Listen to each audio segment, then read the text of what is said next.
যুথপদকমলম শ্রীগুরুন বৈষ্ণবাংশ শ্রীরূপং সগ্রজতং সহগণ রঘুনাথিতং তং সজীবং সাদ্বৈতং সাবধূতং পরিজনসহিতং শ্রীকৃষ্ণ চৈতন্য দেবং শ্রীরাধাকৃষ্ণ পাদানুসহগণ ললিতা বিশাখানিতাংশ্চ গ্রন্থের আরম্ভে করি মঙ্গলাচরণ গুরু বৈষ্ণব ভগবান তিনের স্মরণ হইতে হয় সর্ববিঘ্ন বিনাশন অনায়াসে হয় নিজ বাঞ্ছিত পূরণ যস্য প্রসাদাদ ভগবত প্রসাদ যস্য প্রসাদন্ন গতিকুতয়পি দয়াংস্তবংস্তস্য যশস্ত্রীসন্ধং বন্দে গুরু শ্রীচরণারবিন্দম গুরুবে গৌরচন্দ্রায় রাধিকায় তদালয়ে কৃষ্ণায় কৃষ্ণভক্তায় তদ্ভক্তায় নমো নমো আজানুলম্বিত ভুজ কনকাবদয়িত সংকেতনৈক পীতর কমলায়তাক্ষ বিশ্বম্ভর দ্বিজবর যুগধর্মপাল বন্দে জগৎ প্রিয়কর করুণায়বতার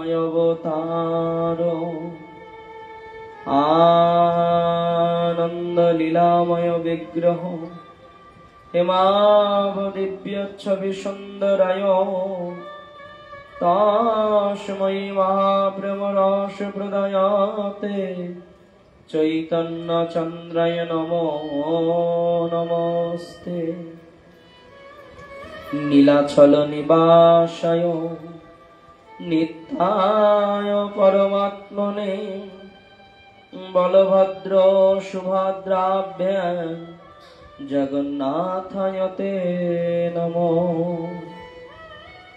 তমেব মাতা চ পিতা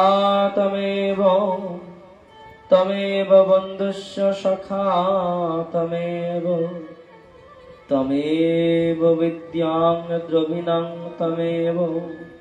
তমেব সর্বমম দেব দেব তপ্ত কাঞ্চন গৌরাঙ্গী রাধে বৃন্দাবনেশ্বরী বৃষভানুসুতাং দেবী ত্বং নমামি হরে প্রিয়ে হা কৃষ্ণ করুণা সিন্ধু দীনবন্ধু জগৎপতি গোপেশ গোপিকা কান্ত রাধাকান্ত নমস্তুতে বৃন্দাবৈ তুলসী দিব্যা বৈ প্রিয়া বৈ কেশবস্ব চ কৃষ্ণ ভক্তি প্রদে দেবী সত্যবত্ত্বৈ নমো নমো জয় রূপ সনাতন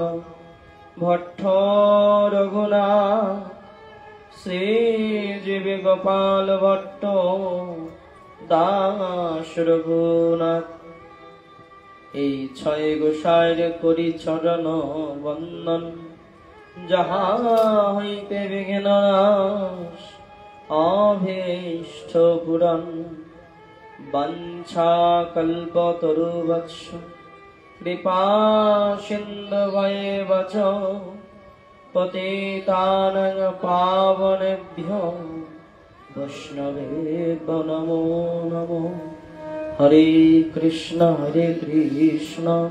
कृष्ण कृष्ण हरे हरे, हरे राम राम राम हरे हरे।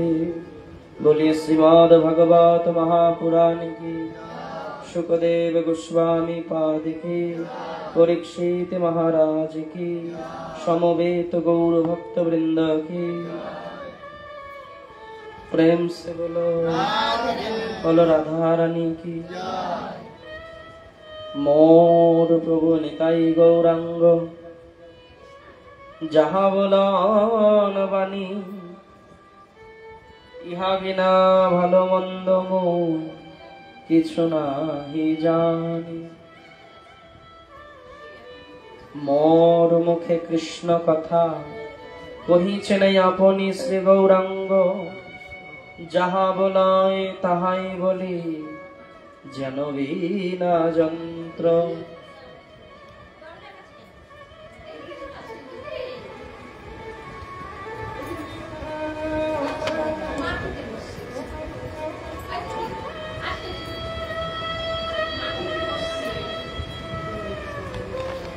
জয় নিতাই জয় গৌর। রাধে রাধে। রাধে শ্যাম। সবাই সবার মতো বসে পড়বে, ঠিক বসো। রাধে রাধে। কথা যত কম বলবে তত বেশি বাঁচবে।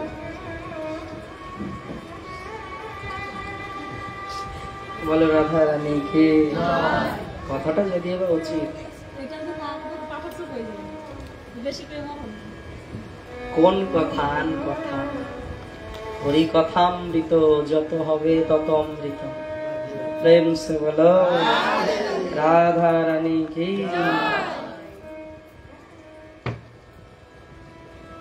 পরম করুণ অবতার, লীলা ঘন মূরতি, প্রেম পুরুষোত্তম রসগণ শ্রী বিগ্রহ, রাধা কৃষ্ণের মিলিত তনু, নবদ্বীপে অবতরী শ্রী গৌরাঙ্গ মহাপ্রভু।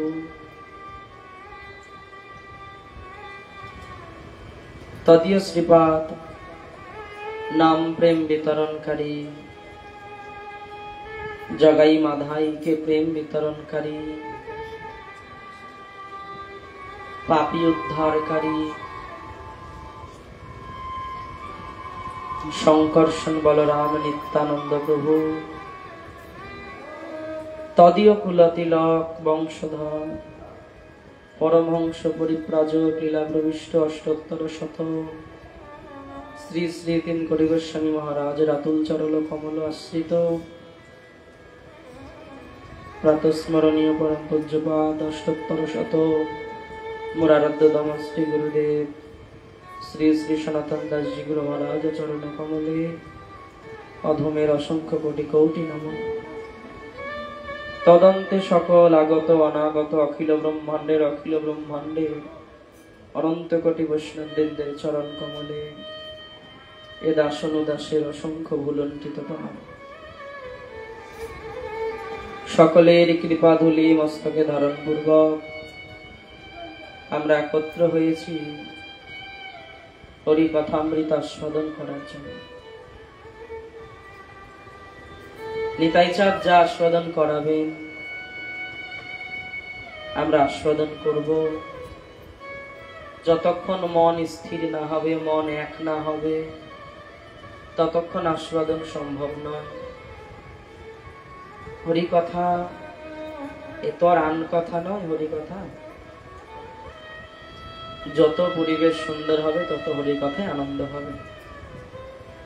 যে যতটুকু সময় নিয়ে এসেছি এক মনে এক ধ্যানে যে লীলা কথাগুলো বর্ণনা হবে, সেই লীলাগুলো যদি সম্ভব হয় নেত্র বন্ধ করে, এই বাহ্যিক নেত্র বন্ধ করে দিব্য নেত্র খুলে লীলাগুলো দর্শন করার চেষ্টা করি।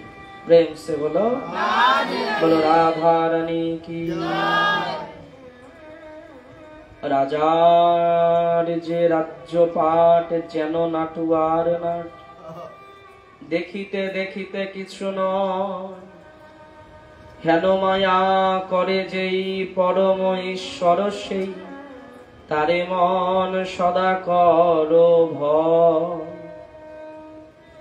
নিত্যানন্দ ভিন্নতম প্রেম ভক্তি মহারাজ বললেন, রাজার যে রাজ্য পাট যেন নাটুয়ার নাট, দেখিতে দেখিতে কিছু নয়। হেন মায়া করে যেই পরম ঈশ্বর সেই, তারে মন সদা করো ভয়।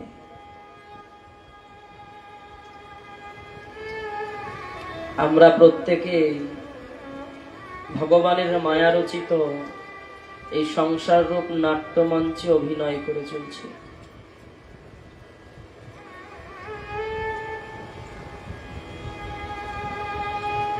নাটুয়ার নাট্যমঞ্চে সংসার রূপী সং সেজে আমরা প্রত্যেকে কোনো না কোনো অভিনয় করে চলছি।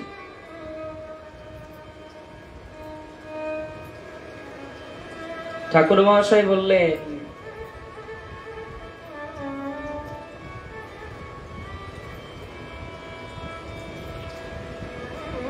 যে ব্যক্তি রঙ্গমঞ্চে রাজার অভিনয় করেন, তিনি রাজার ন্যায় পোশাক পরিচ্ছদ আদি পরিধান করিয়া রাজার ন্যায় রাজ্য শাসন আদি করেন। সেই প্রকার গর্ব দম্ভ আদি প্রকাশ করেন, মন্ত্রী সেনাপতি প্রভৃতির সহিত আলাপ করেন, আদেশও করেন, কিন্তু কোনটিই যে বাস্তব নয়, ইহা অভিনেতাগণও জানেন এবং দর্শক বৃন্দও জানেন। একজন রাজা সেজেছে, রাজ পোশাক পরে, রাজ মুকুট পরে, কত অস্ত্র শস্ত্র নিয়ে রাজার মতো অভিনয় করছেন মঞ্চে। যে ব্যক্তি রাজা সেজেছেন তিনিও জানেন আমি সাজা রাজা, আমি সং সেজেছি। আর যে সমস্ত শ্রোতাবৃন্দ রাজ্যে এই রাজার নাটক দেখছেন, দর্শকরাও খুব ভালোভাবেই জানেন এটা আসলে প্রকৃত রাজা নয়, এটা একটা নাটক হচ্ছে মাত্র। তদ্রূপ আমরা প্রত্যেকেই জানি, সংসারে এসেছি, সংসেজে আছি, কত প্রকার পালা করছি এক একজন, সকলেই জানি। আমি কি জানি না যেটা থাকবে না চিরকাল, এই পালাও থাকবে না, এই অলংকার ভূষণ আবরণ কিছুই থাকবে না, প্রত্যেকে জানি। তবুও আমাদের সে মানসিক পরিবর্তন হয় না।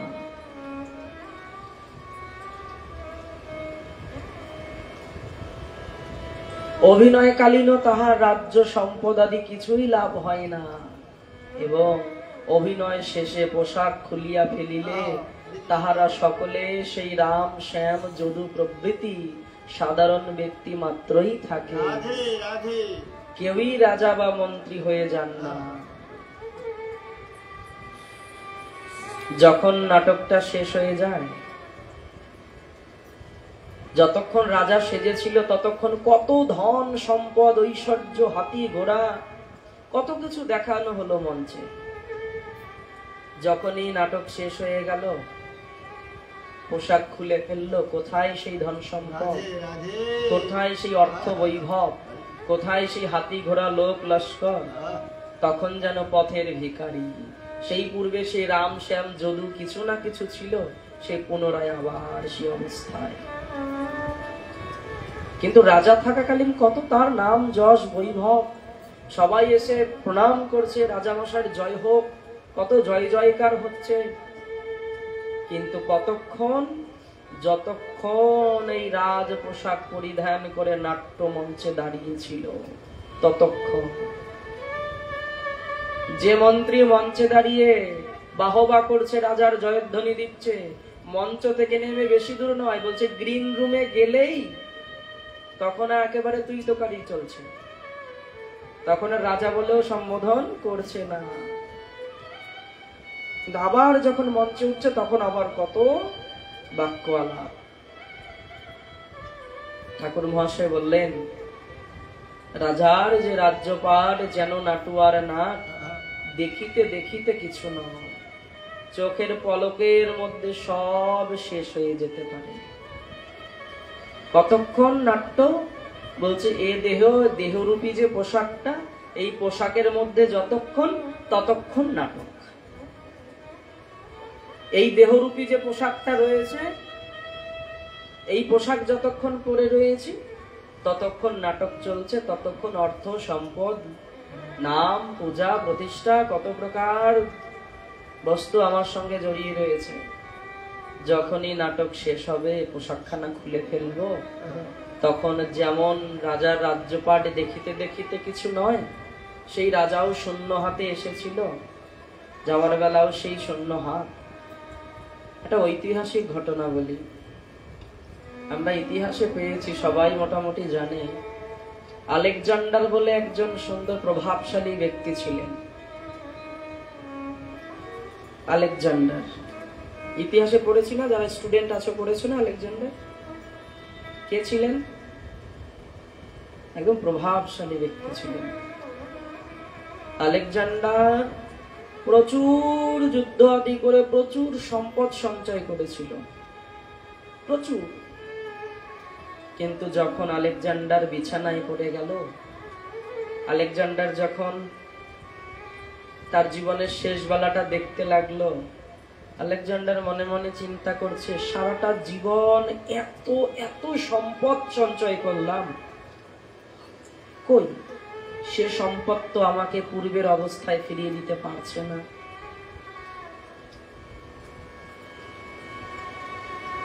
এত অর্থ সম্পত্তি থাকা সত্ত্বেও তো আমি সেই পূর্বের অবস্থাটা ফিরে পাচ্ছি না। এখন যদি আমি মনে করি আমি আমার বাল্যকালে কৈশোরকালে ফিরে যেতে চাই, আমার কি সম্ভব? যদি কারো কাছে গিয়ে বলি, ভাই আমার কাছে 1 কোটি টাকা আছে, তুমি নিয়ে নাও, আমাকে সেই এই বৃদ্ধ অবস্থা থেকে বাল্য অবস্থায় ফিরিয়ে দিতে পারবে? সম্ভবই নয়। সময়কে ফিরে পাওয়া যায় না, যে সময়টা যায় সে শুধুই যায়, সে বিদায় বলেই যায়, সে আর জীবনে ফিরে আসে না। আলেকজান্ডার ধীরে ধীরে মৃত্যুর মুখেই পড়ল। যাবার আগে বলল,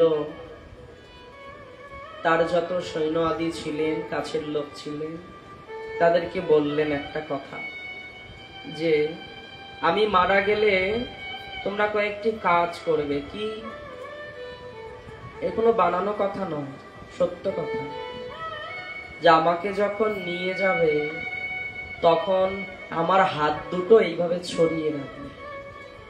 মানে আমরা সব দেহ শ্মশানে নিলে কি করি, বা এইভাবে থাকে নিশ্চয়ই, কিন্তু আলেকজান্ডার বলেন আমার হাত দুটো ছেড়ে রাখবে, যেন সবাই দেখতে পায় হাত দুটো। আর এই যে যত সম্পদ আমি এ পর্যন্ত সঞ্চয় করেছি, যে আমাকে সুস্থ করে দিতে পারলো না, যে আমার সময় ফিরিয়ে দিতে পারলো না, সেই অর্থগুলো আমি যখন রাস্তা দিয়ে যাব, সব ছেটাতে ছেটাতে যাবে। আমাদের সনাতন ধর্মে অনেক সময় দেখা যায় না, শব্দ নিয়ে গেলে কিছু একটা ছেটায়, খই ছেটায়, তাই না? অনেকে অনেক রকমের বিধান আছে, খই ছেটানো দেখেছি আমি। তো আলেকজান্ডার বলেছিলেন, আমার যত রত্ন ভান্ডারে রত্ন রয়েছে, সমস্ত রত্ন ছিটাতে থাকবে, আর হাত দুটো আমার জন্য এইভাবে বাইরে থাকে। কেন ভক্তগণ, কেন? বললেন, হাত দুটো বাইরে রাখার কারণ এটাই, আমি জগৎকে বলতে চাই, দেখো সারাটা জীবন এত সম্পদ থাকা সত্ত্বেও আমাকে এই শূন্য হাতেই যেতে হচ্ছে। আর সম্পদ ছেটাবো কেন, রত্ন আদি ছেটাবো কেন? বললেন, ওই রত্ন কোন কাজে? ছিটিয়ে দাও, দেখাও এই রত্ন পথের ধুলার মতো মূল্যহীন,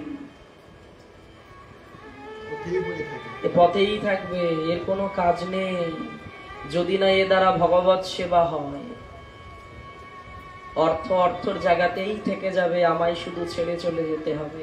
সে অর্থ যদি আমার ভগবানের সেবার কাজে না লাগে, কোনো গরিব দুঃখীর কাজে না লাগে, সমাজের সেবার কাজে না লাগে, কোন মন্দির আদিতে যদি সেবার কাজে না লাগে, যদি সাধু সেবায় না লাগে, বৈষ্ণব সেবা না হয়, সেই দিয়ে কি হবে? ওই ছিটিয়েই ফেলে যেতে হবে। প্রেম সে বলো।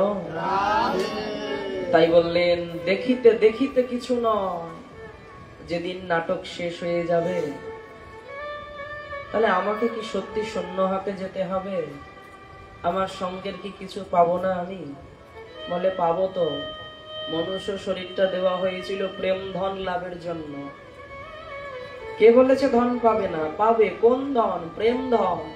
যে ধন সঙ্গে যায়, সূক্ষ্ম শরীরের সঙ্গে থাকে, এই জাগতিক অর্থ মোহর আদি এগুলো সঙ্গে থাকে না, থাকে হলো প্রেম ধন। যে প্রেম ধন গৌরহরি দুয়ারে দুয়ারে বিলিয়েছেন।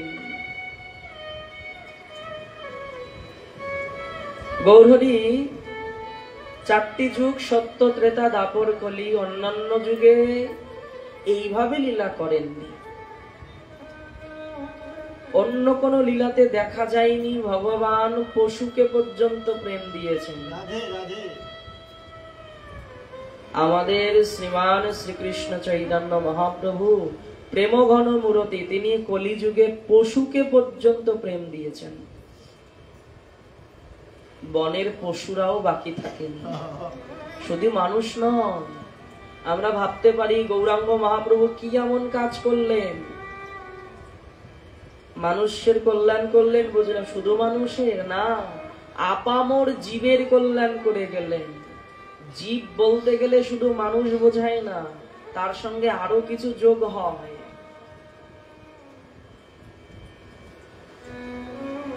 কলির জীব। এই কিছুদিন আগে আমাকে ঠিক এই প্রশ্ন একজন করেছিল যে কলিতে কলি জীব কেন বলা হয়। সেদিন সময়ের বড় অভাব থাকার কারণে আমি অত সুন্দর ডিটেলসে বলতে পারিনি, কিছুটা বলেছিলাম। জীব বলতে এখানে শুধু মানুষকে বোঝাচ্ছে না, মানুষের পাশাপাশি সমগ্র জীব জগৎকে বোঝাচ্ছে। বলে জীব বলতে তো বৃক্ষ তরুলতাও পড়ে ওর মধ্যে। বললেন হ্যাঁ, বৃক্ষ তরুলতাও প্রেম পেয়েছে।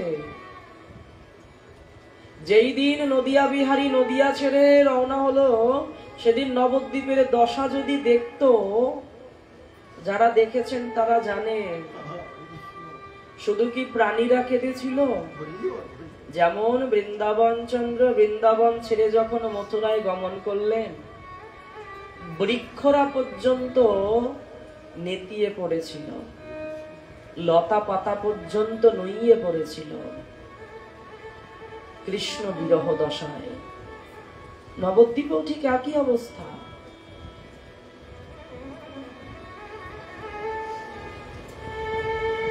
তাহলে পশুরা পর্যন্ত বাদ গেল না। আমাদের গৌর মহাপ্রভুর একজন প্রিয় পার্ষদ ছিল ভক্তগণ,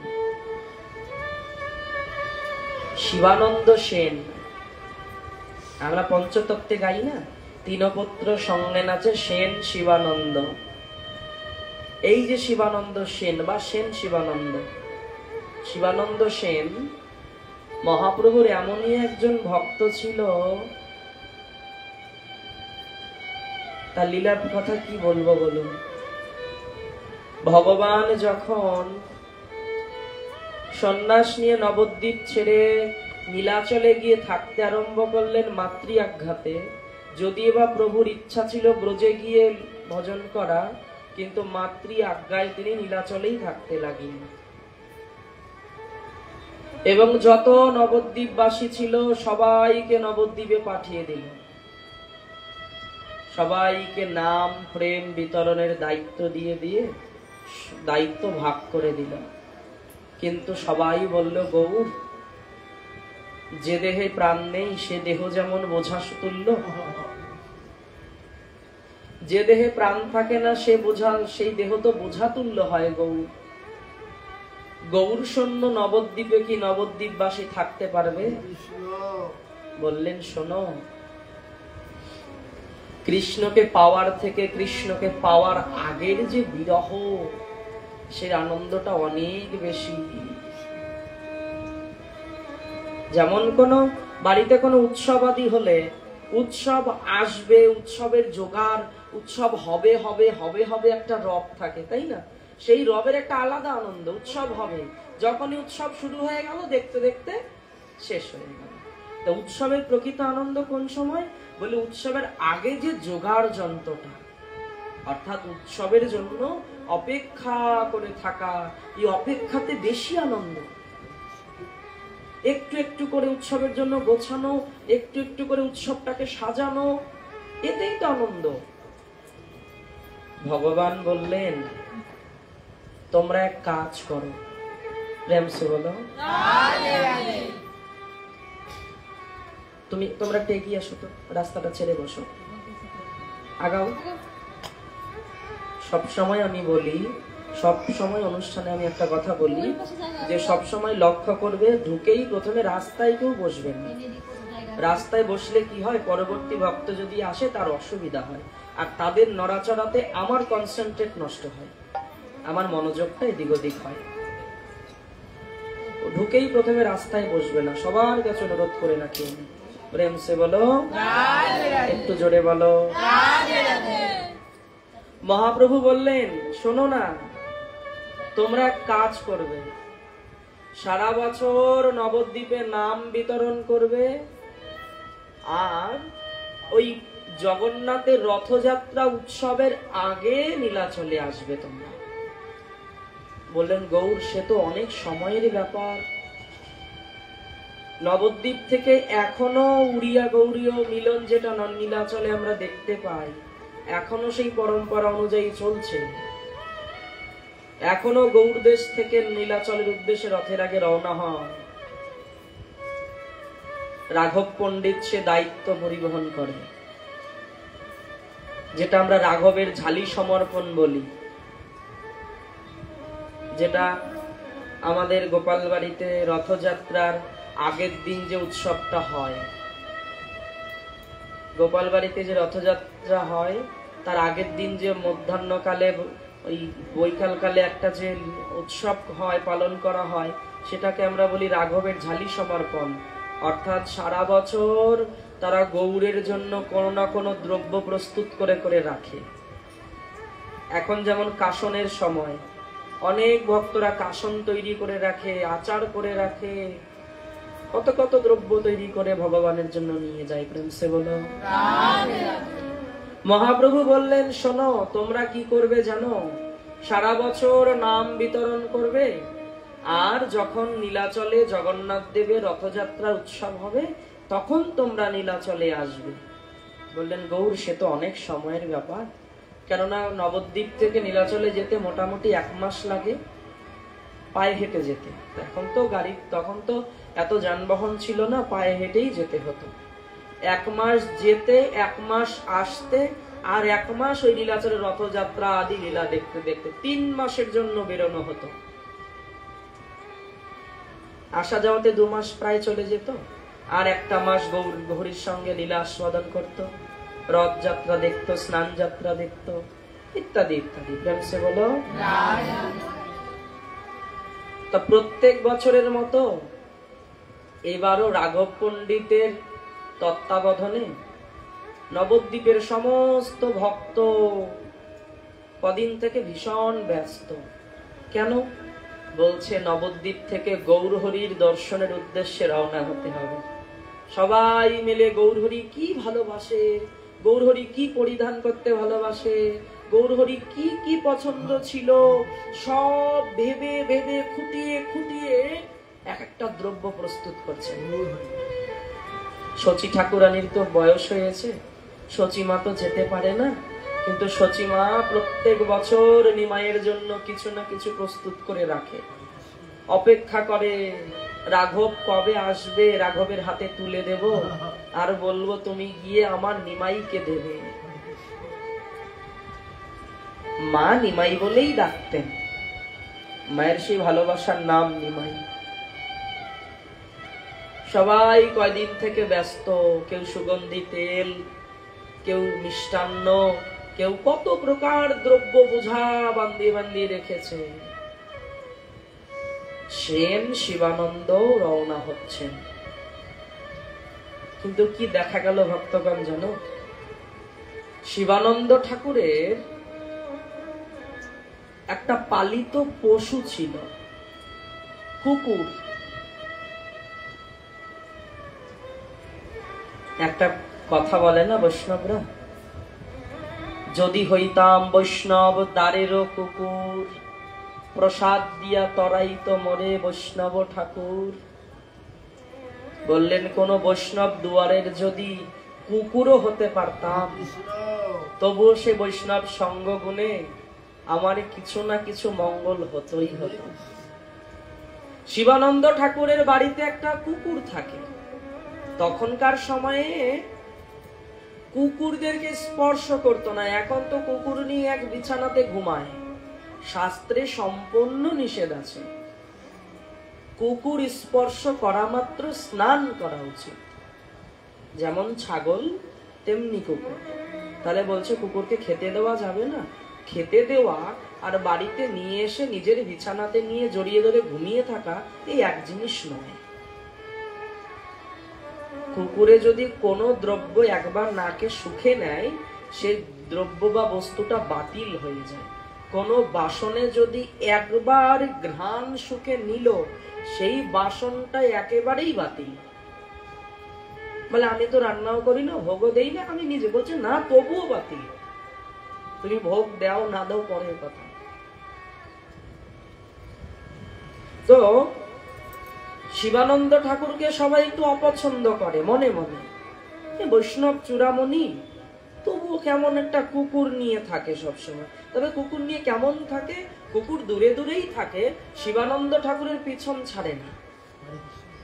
শিবানন্দ ঠাকুর যখন আরতি করে, কুকুর দূর থেকে দর্শন করে। শিবানন্দ ঠাকুর ভোগ লাগিয়ে প্রসাদ এনে কুকুরকে দেয়। প্রসাদ বাইরে, কুকুর বাইরের কিচ্ছু আহার করে না। আমরা যেমন কুকুরকে দেখি বাড়ির বাবা মা অভুক্ত পড়ে থাকে ঘরের এক কোণে, কিন্তু বাড়িতে দুটো দামি দামি কুকুর কিনে নিয়ে এসে সপ্তাহে তাদের 2-3 হাজার টাকার খাদ্য কিনে দিতে হয়, কিন্তু ঘরের মা বাবা আত্মীয় স্বজন না খেয়ে পড়ে থাকে। কিন্তু সেই কুকুর অপেক্ষা করে বসে থাকে শিবানন্দ ঠাকুর কখন ভোগ লাগিয়ে সেই প্রসাদ অমৃত এনে দেবে, তবে সে আহার করত। একাদশী পালন করত ভক্তগণ, কুকুরে একাদশী করত। কারণ একাদশীর দিন শিবানন্দ ঠাকুরের আদি অন্নের হাড়ি উঠত না। সেই থেকে থেকে অভ্যাস, কুকুরও একাদশী করে। তো আজ যখন শিবানন্দ ঠাকুর সমস্ত নবদ্বীপের ভক্তবৃন্দ নিয়ে নীলাচলে রওনা হচ্ছে, ওই কুকুরটা দৌড়ে এসে শিবানন্দ ঠাকুরের চরণের কাছে শুধু লুটোপুটি খাচ্ছে, গড়াগড়ি দিচ্ছে চরণের কাছে। সবাই না বুঝলেও শিবানন্দ ঠাকুর বহুদিন থেকে আছে, তো কুকুরের মনের ভাষাটা বুঝতে পারে। বলছে আমরা গৌর দেশে থেকে যাচ্ছি নীলাচলে, মহাপ্রভুর দর্শন প্রাপ্ত হব বলে সেই কুকুরটারও বুঝি মনে বাসনা জেগেছে যে গৌর হরির দর্শন করবে। অবলা জীব তো বলতে তো পারে না, একা তো যেতেও পারবে না। সবাই বাধা প্রদান করলো, না না না, আমরা কত কত ভোগ সামগ্রী মহাপ্রভুর জন্য নিয়ে যাচ্ছি, কুকুর স্পর্শ হলে স্নান করতে হবে, অপবিত্র হয়ে যাবে। শিবানন্দ ঠাকুর বলছে শোনো না, ও যাবেই, ও মানবে না। যার হৃদয়ে গৌর প্রেমের ছোঁয়া লেগে যায়, তার হৃদয়কে সংসারে বেঁধে রাখা যায়, সে গৌর বলে পথে বেরোবেই বেরোবে।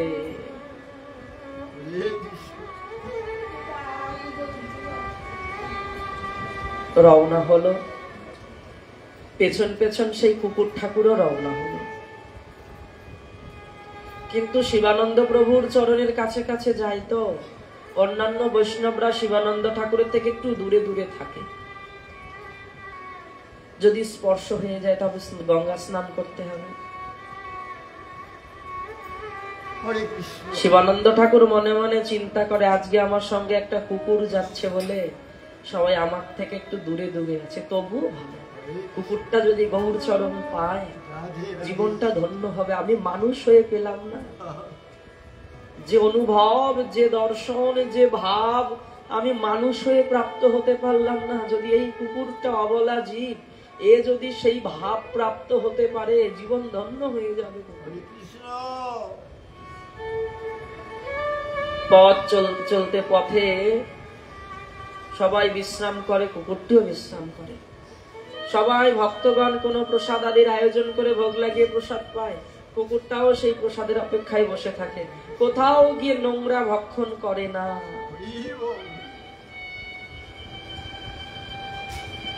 বসে থাকে প্রসাদের আশা। শিবানন্দ ঠাকুর গিয়ে যখন প্রসাদ দেয় তখন পায়।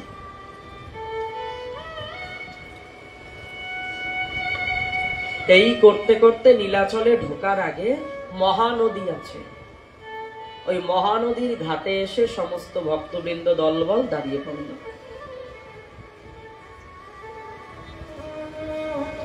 এখন যখনই সবাই নৌকায় উঠতে গেছে, শিবানন্দ ঠাকুরের পাছে পাছে সে কুকুর ঠাকুরও উঠতে গেছে নৌকায়।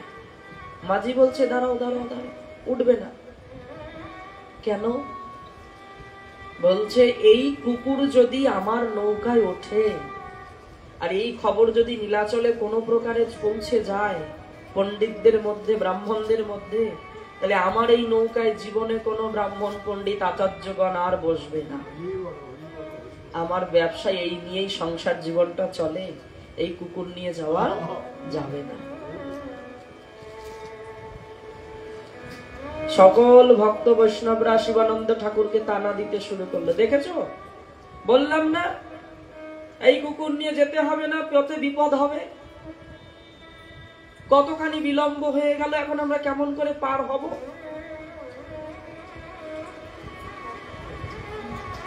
আমরা এখন কেমন করে পার হব?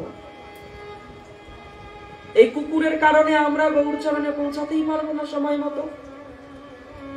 শিবানন্দ ঠাকুর বললেন, মাঝি ভাই, কোনো কি উপায় নাই? এই কুকুরকে আমি কোনো প্রকারে ফিরিয়ে দিতে পারবো না। এত দূর এসে গেল, এখন ওই এক নদীর পাড়ে দাঁড়িয়ে থাকবে। এই নদীটা পার হলেই গৌরচরণ, নদীটা কোনো প্রকারে পার করে দাও। যেমন ভব নদীর পারে আমরাও দাঁড়িয়ে থাকবো একদিন, আমাদেরও সেই নদী পার হতে। সেই দিন যদি আমাদের সঙ্গে মাঝি ভাই এরকম করে, আমি তো কুকুরের থেকেও খারাপ। ভক্তগণ বিচার করে দেখুন, আমি তো কুকুরের থেকেও খারাপ। সেদিন যদি আমায় মাঝি ভাই আটকে দেয় যে তোমার স্বভাব ভালো না, তোমার চরিত্র ভালো না, কোনদিন সেবা করো নাই, ভগবানের নাম করো নাই, হানিতাই হা গৌর বলে চোখের জল ফেলতে পারো নাই, তুমি পার হতে পারবে না। আমরাও আটকে দাঁড়িয়ে যাব সেই নদীর পারে, যে নদী পার হলে কেবল প্রেমের জগৎ, গৌর প্রেমের বন্যা যেখানে, গৌর প্রেমের স্রোত যেখানে, কিন্তু সংসার রূপী এক নদী মাঝখানে দাঁড়িয়ে আছে। সেই সংসার রূপী নদীকে যদি পার করতে পারি নামের তরি নিয়ে, তবে গৌর প্রেম অবশ্যই নবনীতাই চাঁদ আমাদের কান্ডারি হয়ে পার অবশ্যই করবে। প্রেম সে বলো। মাঝি ভাই বললেন, শুনুন, একটা কাজ করা যেতে পারে। শিবানন্দ ঠাকুর বললেন, কি কাজ? বললেন, এই নৌকা তোমাকে নিজে বাইতে হবে, এই নৌকায় আমি থাকবো না। তুমি এবং তোমার এই কুকুর ওই পারে নিয়ে যাবে, নিয়ে গিয়ে কুকুর নামিয়ে দিয়ে নৌকাটা ধৌত আদি করে আবার এপারে এসে নৌকাটা দেবে, তবে সমস্ত বৈষ্ণব পার হবে। কুকুরটা দূর থেকে ছলো ছলো নয়নে শিবানন্দ ঠাকুরের চরণের দিকে চেয়ে আছে, যেন বলতে চাইছে, সবাই আমার জন্য তোমায় কত বকা দিচ্ছে, আমার জন্য তোমায় কটু কথা শুনতে হচ্ছে, আমি কুকুর হয়েছি বলে আজ গৌর প্রেম থেকে বঞ্চিত যেন না। তুমি এতটা পদ যেমন আমায় নিয়ে এসেছো ঠাকুর, তুমি কৃপা করে নদীটুকু শুধু পার করে দিও। প্রেম সে বলো। কুকুর তার চোখের ভাষা দিয়ে শিবানন্দ ঠাকুরের চরণে যেন কথাগুলো নিবেদন করছে। এই ভাষা তো কেউ বুঝতে পারছে। শিবানন্দ ঠাকুর দেখছেন সেই কুকুর চোখের জল ফেলে তাকিয়ে আছে। শিবানন্দ ঠাকুর কি করলো জানো?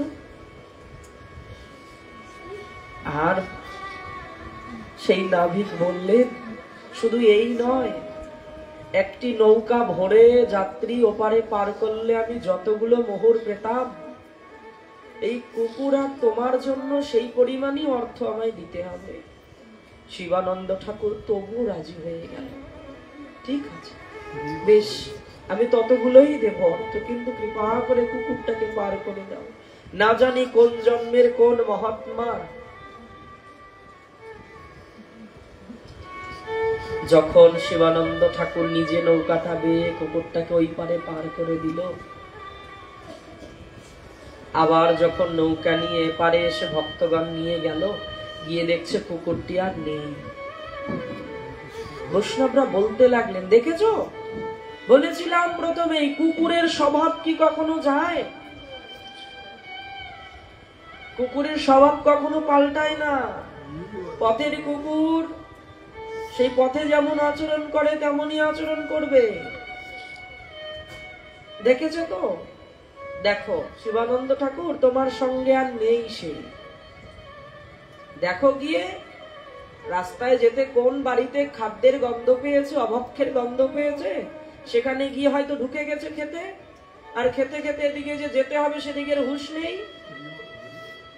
শিবানন্দ ঠাকুর চুপ করে আছে, কিছু বলছে না, যেহেতু দেখতে পাচ্ছে না কুকুরকে। ধীরে ধীরে ভক্তমণ্ডলী কীর্তন সহযোগে নীলাচলের দিকে এগিয়ে যাচ্ছে। আর এদিকে ওই কুকুর কি করেছে জানো? পথ খুঁজতে খুঁজতে খুঁজতে খুঁজতে গম্ভীরা মন্দিরের দুয়ারে এসে দাঁড়িয়ে। যে গম্ভীরায় আমাদের গৌর হরি থাকেন, সেই গম্ভীরায় দরজায় এসে দাঁড়িয়েছে। ভিতরে ঢুকে যাচ্ছে গম্ভীরা মন্দিরের ভক্তগণ এই এই হেই হেই করছে, আরে কুকুর ঢুকে যায়, কুকুর ঢুকে যায়। গৌর হরি বললেন, ওকে আসতে দাও, ও আমার চেনা, ওকে আমি আগেও দেখেছি। গৌর হরি, তুমি পথের কুকুরকেও চেনো? তুমি কুকুরকেও বলো না? তোমার দয়ার দৃষ্টি, তোমার দৃষ্টি যার উপর একবার পড়ে, তুমি এই কুকুরটিকেও চিনতে পারছো? বলে, চিনব না? এ কে জানো? এ হলো আমাদের শিবানন্দ ঠাকুরের বাড়ির কুকুর। আমি একদিন যখন শিবানন্দ ঠাকুরের বাড়িতে গেছিলাম, সেই দিন প্রথম ওর সঙ্গে আমার দেখা হয়েছিল।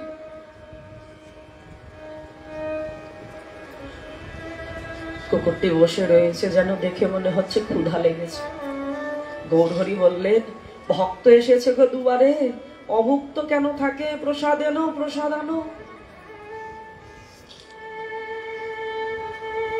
কি করলো? স্বরূপ রামানন্দ ছুটে গিয়ে, প্রভুর আজ্ঞায় ছুটে গিয়ে, জগন্নাথের তো বিভিন্ন প্রকার ভোগ লাগে, তার মধ্যে একটা শুকনো শুকনো ভোগ, কি নারকেল ওই ঘিতে ভেজে, শুকনো করে ভেজে নিয়ে সেই প্রসাদ নিয়ে এলো। কি করছে? মহাপ্রভু সেই কুকুরটির সঙ্গে খেলা করছে, এরকম ছুঁড়ে ছুঁড়ে এরকম উঁচু করে দিচ্ছে, আর কুকুরটি মহাপ্রভুর শ্রীহস্তের সেই দ্রব্য লাফিয়ে লাফিয়ে প্রসাদ পাচ্ছে। সে বলো, আবার এরকম একটা টুকরো ছুঁড়ে মারে, আবার লাফ দিয়ে নেবে। গৌর হরি বললেন, শোনো, এই কুকুরটি এসে আমায় কি বললো জানো? কি বললো প্রভু? বললো, তোমার অন্তরঙ্গ ভক্ত যারা, তারা পথে আসছে প্রভু, আমি সেই বার্তা দেওয়ার জন্য আগে ছুটে এলাম। তোমার প্রিয় পাত্র যারা নবদ্বীপে, যাদের তুমি প্রাণ বলে মানো, তারা আসছে পথে। সেই বার্তাটা এসে সেই কুকুর দিল। কীর্তন করতে করতে যখন ভক্তগণ গম্ভীরার দুয়ারে এসে দাঁড়িয়েছে, ঢুকে দেখছে সেই কুকুর শ্রীমান মহাপ্রভুর চরণের কাছে বসে আছে। প্রেম সে বলো। সবল ভক্তগণ বলছেন, শিবানন্দ ঠাকুর, আমরা পথে তোমায় কত কত কটু বাক্য বললাম, এ দেখি আমাদের পাওয়ার আগে এই কুকুরটি গৌর চরণ পেয়ে গেল। যা আমরা পাই না, যা মুনি ঋষি ধ্যান করে পায় না, কত কত ভজন করেও যারা গৌর চরণ পায় না, এই অবলা জীব পথের কুকুর, সে গৌর চরণ আমাদের আগে পেয়ে গেল। মহাপ্রভু বলছে, কুকুর শোন, এদিকে আয়। বলা মাত্র কুকুরটি গৌরহরির চরণের কাছে গিয়ে দাঁড়িয়েছে। বলছে, শোন, অনেক হলো খাওয়া দাওয়া, এখন এখন যে নাম করতে হবে। কুকুরকে বলছেন ভগবান, বলো হরে কৃষ্ণ হরে কৃষ্ণ কৃষ্ণ কৃষ্ণ হরে হরে হরে রাম হরে রাম রাম রাম হরে হরে। যেই প্রভু নাম করেছে, সেই কুকুরটিও নাম করলেন হরে কৃষ্ণ।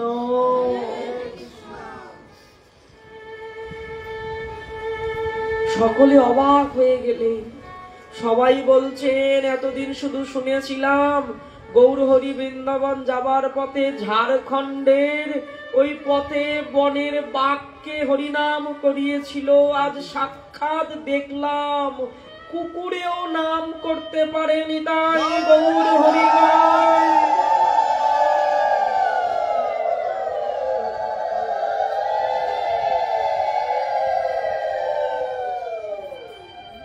বললেন, ঝাড়খণ্ডের পথে কি করেছিল? ঝাড়খণ্ডের পথে যখন যাচ্ছিল, বনের বাঘ পিছু নিল।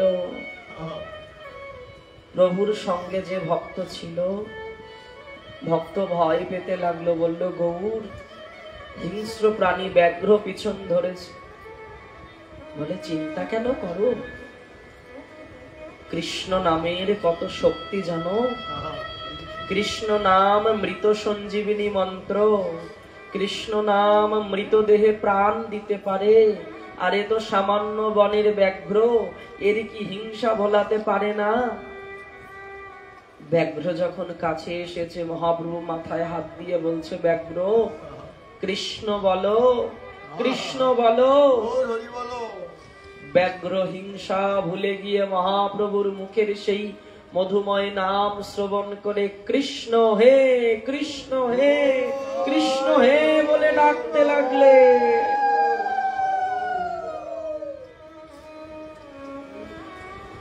বলে, এমন রঙ্গ কি কোনোদিনও দেখেছো ভক্তগণ? কোন যুগে দেখেছো এরকম রঙ্গ?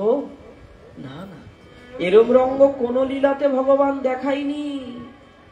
বনের ব্যাঘ্র হিংসা ভুলে গিয়ে হরিনাম করছে, হাতি ঘোড়া সাপ নেউলে একসঙ্গে হরিনাম করছে প্রেমে মত্ত হয়ে। ব্যাঘ্র সামনের দুটো পা তুলে দিয়ে হরিনাম করছে, নৃত্য করছে। হাতি পা তুলে নৃত্য করছে, হরিণ লাফিয়ে লাফিয়ে নৃত্য করছে।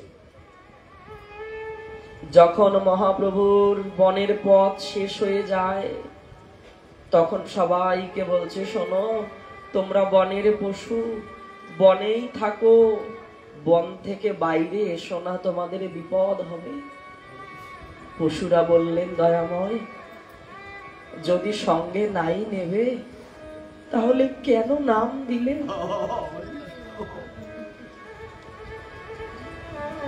যদি চরণে নাই রাখবে তাহলে কেন হিংসা ভোলালে? বাঘ বলছে, দয়াময়, আমি তো হিংসা ভুলে গেলাম। হিংসা ভুলে এখন আমি কি নিয়ে বাঁচবো বলো? আমার তো বৈশিষ্ট্য ধর্মই ছিল হিংসা। হিংসা ভুলে গিয়ে কি নিয়ে থাকবো বলো? ভেবেছিলাম তোমার সঙ্গে যাব। বললেন, না না, বনের ব্যাঘ্র লোকালয়ে গেলে বিপদ হবে। তোমরা বনে থেকেই হরি নাম করো, তোমরা কৃষ্ণকে ডাকো। কৃষ্ণ বড় কৃপাময়, কৃষ্ণ বড় দয়াময়, কৃষ্ণ তোমাদের রক্ষা করবেন, কৃষ্ণ তোমাদের দেখবেন। বলে, গৌর, আমরা তো কৃষ্ণ জানি না, কৃষ্ণকে দেখিও না, তোমাকে দেখেছি, তুমি আমাদের চরণ ছাড়া করো না। বনের পশুগুলো বলছে, ভক্তগণ, আমায় চরণ ছাড়া করো না গো, তোমার ওই চরণে এক পাশে রেখো, আমায় চরণ ছাড়া করো না গো। সঙ্গে নিল না। বাঘ যদি হিংসা বলে যায়, মাগো কি খাবে বলো? বাঘ তো হিংসা করে বনের পশুকে খায়। বাঘ হিংসা ভুলে গেল। বাঘ ছুটে গিয়ে হরিণকে জড়িয়ে ধরে ক্রন্দন করছে, হরিণে রে, যে প্রেম আমাদের দিয়ে গেল, এই প্রেমে হিংসা ভুলে গেলাম। এখন তো এক মুহূর্ত বেঁচে থাকা যায় না গৌর ছাড়া। সাপ নেউলে কোলাকুলি করছেন, হরি নাম করছেন। এদিকে শিবানন্দ ঠাকুর আদি সমস্ত বৈষ্ণবগণ দেখতে পাচ্ছেন, সেই কুকুরটি হরি নাম করতে করতে গৌর চরণে ধীরে ধীরে মাথা রাখছে। কুকুরটি নাম গাইতে গাইতে গৌর রাতুল চরণে মাথাটাকে রেখে দিয়ে নাম গাইছে। অপলক দৃষ্টিতে গৌরের চাঁদ বদন পানে চেয়ে আছে, নাম গাইছে। গৌরাঙ্গ চরণে মাথাটা রেখে যেন কত শীতলতা পেল, কত আনন্দ প্রেম পেল। ধীরে ধীরে ধীরে ধীরে নাম গাইতে গাইতে কুকুরটি নিস্তেজ হয়ে পড়ল। প্রেম সে বলো,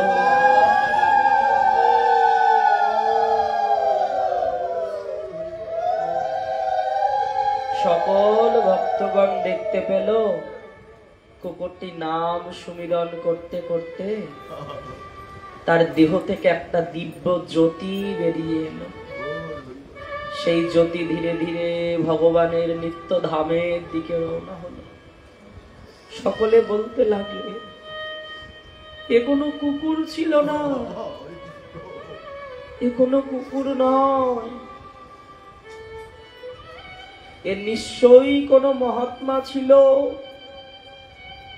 ভজন বিনা তো গৌর পাওয়া যায় না, নিশ্চয়ই এর তেমন কোনো ভজন ছিল গো, নইলে গৌর চরণ কেমনে পেল? বলে, কুকুর হয়ে গৌর চরণ পেয়ে যায়, আমি মানুষ হয়ে কেন বঞ্চিত? প্রেম সে বলো, ভগবানের শ্রেষ্ঠ জীব হয়েই বা কেন বঞ্চিত? মহাত্মাগণ বলছেন, সেই কুকুর গৌর কি এমনি এমনি পেয়েছে? বলে, কেন এমনি পেল না? কি করেছে? বলে, ও যে বৈষ্ণব দুয়ারে করেছিল, বৈষ্ণব দুয়ারের দাস ছিল, বৈষ্ণব দুয়ারে বৈষ্ণব সঙ্গ গুণে ভগবানের চরণ পেল। সাধু সঙ্গ করতে করতে গৌর চরণ পেল। সাধু সঙ্গ সর্বশাস্ত্রে কয়, লওয়া মাত্র সাধু সঙ্গ কৃষ্ণ প্রেম প্রাপ্তি হয়।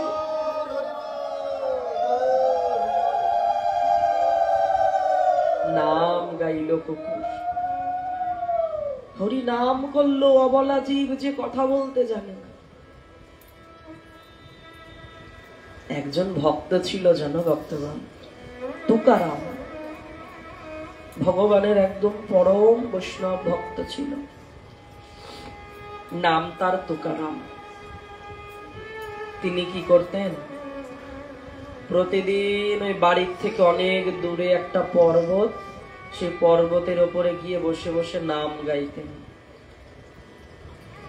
তার স্ত্রী কি করত, ওই রন্ধনাদি করে ভগবানের ভোগ লাগিয়ে সেই প্রসাদ নিয়ে তুকারামজিকে দিতে যেতেন। একদিন গিয়ে স্ত্রী বলছে, আচ্ছা তুমি কি বাড়িতে বসে নাম করতে পারো না? কেন? বললে, তুমি এমন এমন জায়গায় বসে বসে নাম করো, বনের পথ, আমি তো প্রত্যেক দিন প্রায় পথ ভুলে যাই। পথ ভুলে গেলে প্রসাদ নিয়ে আসতে কত বিলম্ব হয়, দেরি হয়ে যায়, আমি পথ চিনতে পারি না। তুকারামজি বললেন, শোনো, এক কাজ করবে। কি? যখন তুমি পথ দিয়ে আসবে, বাড়ি থেকে বেরোবে, ওই পথে এসে পথের দুদিকে কান পাতবে। কেন? দেখবে পাথরও হরিনাম করছে, দেখবে পাথরও হরিনাম গাইছে, হরে কৃষ্ণ কৃষ্ণ কৃষ্ণ হরে হরে, হরে রাম রাম রাম হরে হরে। বলি, এও কি সম্ভব? কুকুর অব্দি তো ঠিকই ছিল, পাথর হরিনাম করতে পারে? সে তো জড় বস্তু। বললেন, কৃষ্ণ প্রেমের ছোঁয়া পেয়ে যদি পাথরের হৃদয় গলে যেতে পারে, হরিনামের এমনই ক্ষমতা, হরিনাম পাথরকে দিয়েও করাতে পারে। বলো, ওই পাথর হরিনাম পেল কিভাবে? বলেন, তুকারামজি যখন কীর্তন করতেন, এখন তো কত প্রকার বাদ্যযন্ত্র, করতাল, খোল, তখন তুকারামজির কাছে কিছুই কোনো বাদ্যযন্ত্র ছিল না। তুকারামজি কি করতেন ভক্তগণ, ওই কীর্তন করতে করতে যখন যেত, ওই পথের দুটুকরো পাথর নিত, এই পাথরে ঠুকে ঠুকে কীর্তন করতেন। আর আমাদের তো কত প্রকার সুবিধা দিয়েছে মহাপ্রভু, তবু আমাদের কীর্তন করতে মন চায় না, কীর্তন আমাদের দ্বারা হয় না। করতালি দিতে বললে করতালি আসে না, করতালিতে শব্দ হয় না। তুকারামজি কি করেন জানো, প্রতিদিন ওই পাহাড়ের ছোট ছোট টুকরো পর্বতখণ্ড নিয়ে ওই ঠুকলে শব্দ হয়, ওই দুটো পাথরে আঘাত করে করে হরিনাম করতে করতে যায়। হরে কৃষ্ণ কৃষ্ণ কৃষ্ণ হরে হরে, হরে রাম রাম রাম হরে হরে। সবাই মিলে করুন, আকুল প্রাণে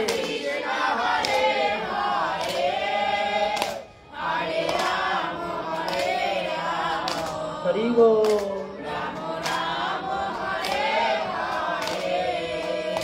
হরে কৃষ্ণ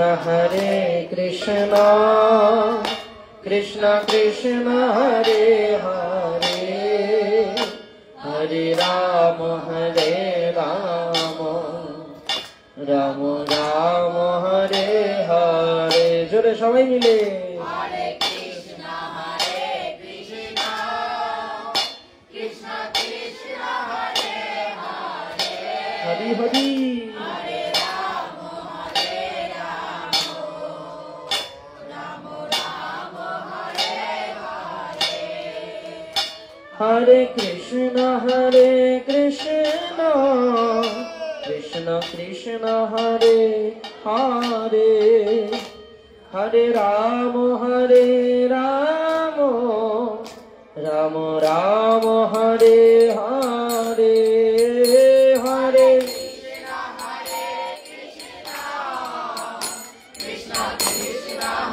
সবাই মিলে করুন, এমন ভাগ্য আর কি হয় না হয়।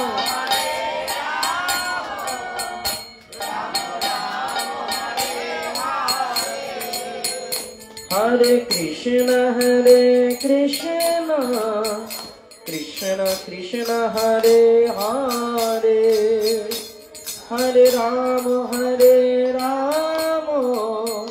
রাম রাম হরে হরে হরে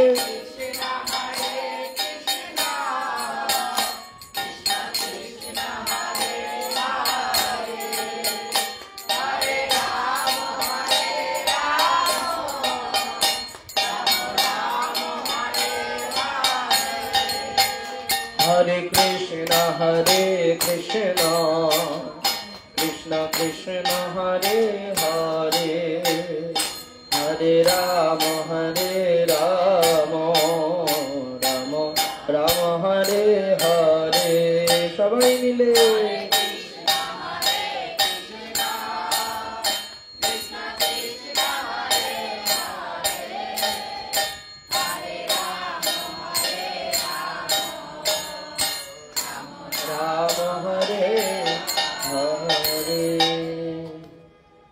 শোনো, তুমি যখন আসবে প্রসাদ নিয়ে, ওই পথের ধারে পাথরগুলো যে পড়ে থাকে, ওই পাথরগুলোতে কর্ণপাত করতে করতে আসবে, দেখবে ওই পাথরের ভেতর থেকে হরিনাম আসবে এবং ওই পাথরই তোমায় পথ নির্দেশ করে দেবে।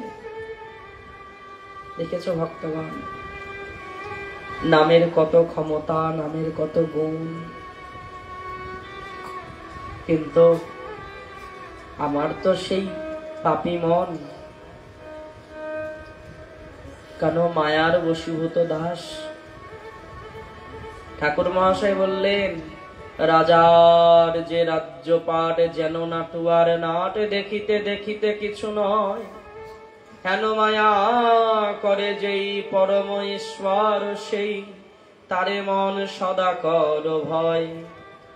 শোনো, এত কিছু জানার পরেও যদি সে ব্যক্তি এই সংসারের প্রতি অতিরিক্ত মায়াশীল হয়, সংসারের প্রতি অতিরিক্ত বধনশীল হয়, তাকে তুমি ভয় করো। যদি কুকুর বৈষ্ণব সঙ্গ করতে করতে গৌর চরণ পায়, তাহলে আমার মতো কুকুর অসৎসঙ্গের সঙ্গ করতে করতে ওই দিনের পর দিন সংসারমুখী হবে। কেন মায়া করে যে সবকিছু জানে যে এই সংসার নাট্যমঞ্চ ছেড়ে দিতে হবে, এত অর্থ বৈভব সম্পদ সমস্ত চোখের বালি মরিচিকা, তবুও ছাড়ে না, আঁকড়ে ধরে বাঁচে। সেই অর্থ দিয়ে ভগবত সেবার কোনো ধ্যান নেই, ধারণা নেই, ভাবনা নেই, চিন্তন নেই, ভজনের দিকে ধ্যান নেই, আঁকড়ে ধরে যেন ওই ওকে সারা জীবন বাঁচাবে। তার থেকে তোমরা দূরে থেকো। হেন মায়া করে যে এই পরম ঈশ্বর, সে যে সংসারের প্রতি এত যত্নশীল মায়াশীল, সংসার সংসার ছাড়া কিছু বোঝে না, সারাটা জীবন অভিনয়টাকেই চিরস্থায়ী মনে করে। সে তো পরম ঈশ্বর, সে তো ভগবানেরও ভগবান। প্রেম সে বলো। শোনো হে ভক্তগণ, যদি কিছু পেতে চাও তাহলে ওই বিষয়ের থেকে দূরে থাকো। প্রেম সে বলো।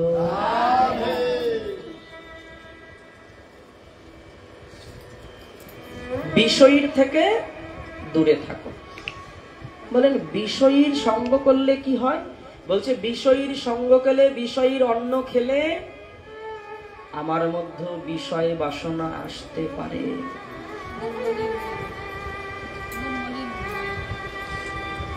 বিষয় বাসনা আসা মানেই মলিনতা আসে। মলিন আবার যদি না বুঝি, বুঝলে কি আর হতো? বলো। শ্রীমান মহাপ্রভু শিক্ষা দিলেন, আমি সন্ন্যাসী রাজার মুখ কেমন করে দেখব? রামানন্দ বললেন, আমিও তো রাজা। হ্যাঁ, আমার বন্ধু রাজা প্রতাপ রুদ্র, তুমি তার বাদন দেখবে না, আর আমিও তো রাজা, তাহলে তুমি আমার সঙ্গ কেমন করলে? 7 দিন বসে বসে নির্জনে আমার সঙ্গে ভাগবত সঙ্গ কেন করলে? আমিও তো রাজা। বলে তুমিও রাজা, সেও রাজা। তুমি তো পূর্বের সেই ললিতা বিশাখা সখী। গৌর, একবার তো দেখে দেখো। রাজা প্রতাপরুদ্রকে তো আমি দেখেছি, তোমার কথা শোনা মাত্র বিগলিত হয়ে গেল যার অন্তর। তোমার কৃপা পেলে আর কি বাকি থাকবে। কিন্তু মহাপ্রভু তার ধর্ম ঠিক রাখলেন, ওইভাবে দেখা দিলেন না প্রতাপরুদ্রকে। প্রতাপরুদ্র প্রথম গৌরহরির দর্শন পেলে রথযাত্রার দিন, তাও আবার বেশি নয়, অল্প। মহাপ্রভু উদ্দণ্ড নৃত্য করছেন রথের অগ্রে, জগন্নাথের রথ যাচ্ছে, মহাপ্রভুর আনন্দ ধরে না। সবাই মিলে গাইছিল, একেবারে ব্রজে চলো ব্রজনা, দুই এক দিনের তরে, তোমার মন মানে তো থাকবে সে ঠাই, নইলে এসো ফিরে। একবার ব্রজে চলো ও ব্রজনাথ, দুই এক দিনের তরে, তুমি যদি বলো শ্যাম পথে যেতে, চরণ ধুলায় ধূসর হবে। আমরা ব্রজ গোপীরা নয়ন জলে, চরণ ধোয়াই দিব তবে। একবার ব্রজে চলো ও ব্রজনা, দুই এক দিনের তরে। রাধারানী ভাবে ভাবাবিষ্ট, গম্ভীরা মন্দিরকে শ্রীমান মহাপ্রভু বৃন্দাবন ব্রজ বলছেন, আর জগন্নাথ মন্দিরকে উনি মথুরা বলছেন। ওই জন্যই গাইতে গাইতে নিয়ে যাচ্ছে, একবার তো চলো ব্রজনাথ ব্রজে চলো। তো রথের আগ্রে এত আনন্দ, আমাদের ব্রজনাথ ব্রজে ফিরছে।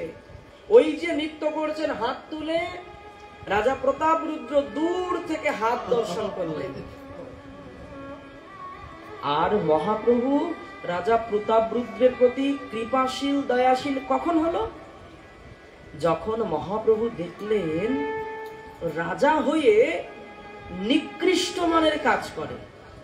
ভক্তগণ, আমরা গুরুদেবের আশ্রমে গেলে বা কোনো ভক্ত সঙ্গে গেলে সবাই একটু ভালো ভালো কাজগুলো খুঁজি। বলে রান্না হয়েছে, বাসনে কালি লেগে আছে, রান্না হয়েছে, কড়াইটা পুরে তেল লেগে আছে, ওইসব বাসন অন্য কেউ মাজুক, আমি ভালো কাজটা করি। অর্থাৎ মন্দিরের ভিতরে থাকি, মন্দিরের ভেতরে সুন্দর ফ্যানের নিচে ঠাকুর সিঙ্গার করি, ইত্যাদি ইত্যাদি বলছি। কিন্তু এই বাইরের কাজগুলো, পাতা ফেলার কাজটা, মন্দির পরিষ্কার করার কাজটা, বলে ধামে সব রকম সেবা করার লোক পাওয়া যায়, কিন্তু ধামে যে মন্দিরে যে শৌচগুলো থাকে, শৌচালয়, যে শৌচালয়ে ভক্তরা গিয়ে শৌচ আদি বাহ্যক্রিয়া করে, সেইগুলো পরিষ্কার করার কোনো ভক্ত পাওয়া যায় না। বাহ্যিক কর্মগুলো কেউ করতে চায় না। বড় বড় ভালো ভালো র্যাঙ্কের চাকরিগুলো সবাই চায়, কিন্তু ওই ডি গ্রুপের চাকরিগুলো বিশেষ একটা পছন্দ করে নাকি? প্রেমসে বলো। মহাপ্রভু মনে মনে চিন্তা করলেন, রাজা হয়ে রাস্তা ঝাড় দিচ্ছে।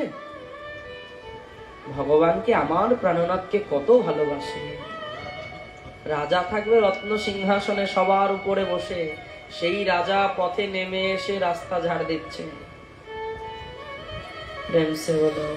সেই দিনই মহাপ্রভু কৃপা করে ফেলেছিলেন প্রতাপরুদ্রকে। কৃপা করেছিলেন বলেই তো গৌরকে পাওয়ার জন্য এত লালসা জেগেছিল। কৃপা না করলে গৌর পাবো, আমার গৌর দরকার, আমার নিতাই দরকার, এই লালসা আসবেই তো না। তো বললেন, শোনো, হেন মায়া করে যেই পরম ঈশ্বর, সেই তারে মন সদা কর ভয়। বিষয়ী যারা, তাদের থেকে দূরে থাকো।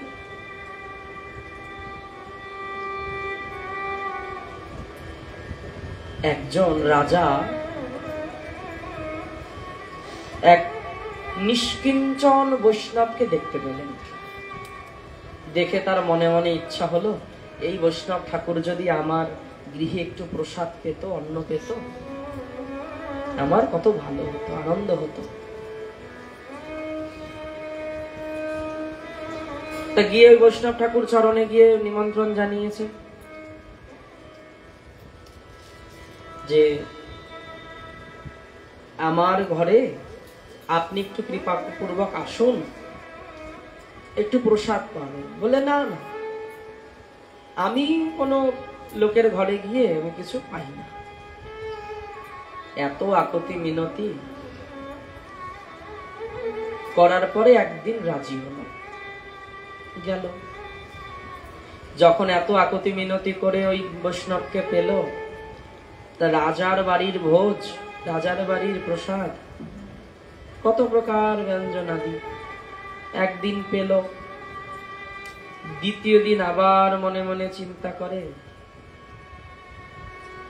যে আজও যাই। তৃতীয় দিনও আবার মনে করে আজও যাই। প্রথম দিন না করে দিয়ে কতদিন ঘুরিয়ে দিল। আর একটা দৃষ্টান্তের মাঝে মনে পড়ে বৈষ্ণবরা কতটা যত্নশীল হয় ভজনের প্রতি। একদিন এক বৈষ্ণবের মনে মনে ইচ্ছা জাগলো, যদি একটু ক্ষীর পেতাম ভালো হতো, কতদিন ক্ষীর পাই না। এক ব্রজবাসীর ঘরে গিয়ে বলছে, মা একটু ক্ষীর পাওয়াতে পারবে? তো ভালো কথা, ক্ষীর পাবে, ব্রজবাসীর ঘর, দুধের অভাব নেই, শুধু দুধের ক্ষীর করে দেব। বেশ। বলছে, শোনো, তুমি মোটামুটি 50 জনের জন্য ক্ষীর করবে। কতজন? বেশ। ওই বাড়ির ব্রজবাসী মা মনে মনে চিন্তা করছে 50 জন বৈষ্ণব আসবে, ক্ষীর পুয়াত করে রেখেছে। তা যখন সেবার সময় হয়েছে, বৈষ্ণব ঠাকুর একা এসেছে। ব্রজবাসী মা এদিক ওদিক দেখছে, আরো কই, আরো 49 জন কই। বলছে, বাবা আর কই? বলছে, ওই 50 জন আমি একা। ব্রজবাসী মা মনে মনে চিন্তা করছে, এই 50 জন একা। বেশ। বলে, শোনো, আমি প্রসাদ পাবো, ওই ঘরে কেউ থাকবে না, আমি ঘরে দরজা বন্ধ করে একাই পাবো। বেশ ভালো কথা। 50 জনের ক্ষীর, একা ঢুকেছে ঘরে, দরজা বন্ধ করে খেতে আরম্ভ করেছে। এই অবধি ভরে যায়, বমি ছমি করে দেয়, আবার খায়, আবার বমি করে দেয়, আবার খায়। প্রেমসে বলো, আমরা আপাত দৃষ্টিতে বুঝতে পারছি না চরণটা। এমন ভাবে একটা বিকৃত আচরণ করেছে শরীরটার সঙ্গে, মনের সঙ্গে, ও ক্ষীর দেখলে বমি করবে। এবার মনকে বলছে, এ মন, খাবি ক্ষীর? আর ক্ষীর খাবি?